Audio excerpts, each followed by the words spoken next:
আসসালামু আলাইকুম প্রিয় দর্শক, যারা এই মুহূর্তে বাংলাদেশে আছেন, বেকার, কোনো কাজ কাম নাই এরকম, তারা অল্প বাজেটে কিন্তু ভিয়েতনাম বা মালদ্বীপে যেতে পারেন।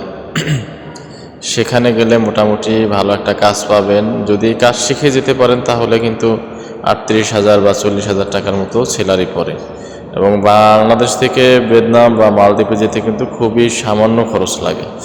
ভালো ভালো এজেন্সি ঢাকায় আছে, আপনারা দেখে শুনে বুঝে ফাইলগুলো সাবমিট করবেন, কেননা একটি ভুল সারা জীবনের কান্না, এটা তো জানেন। আর দালাল যে বিষয়টা, এটা কিন্তু বিশাল এক মারাত্মক বিষয়। জীবন নাশের তারা মূল কারণ, জীবন শেষের প্রবাসীদের জন্য তারা মূল কারণ।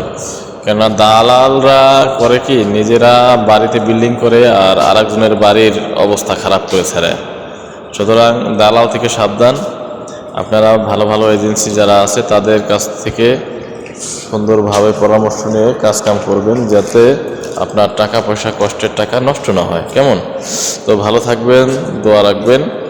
আমার দেখা মতে মালদ্বীপ এবং ভিয়েতনামে যারা আছে বর্তমানে ভালোই আছে, তারা কিন্তু সীমিত টাকায় ভিয়েতনাম বা মালদ্বীপে গিয়েছিল। আল্লাহ হাফেজ।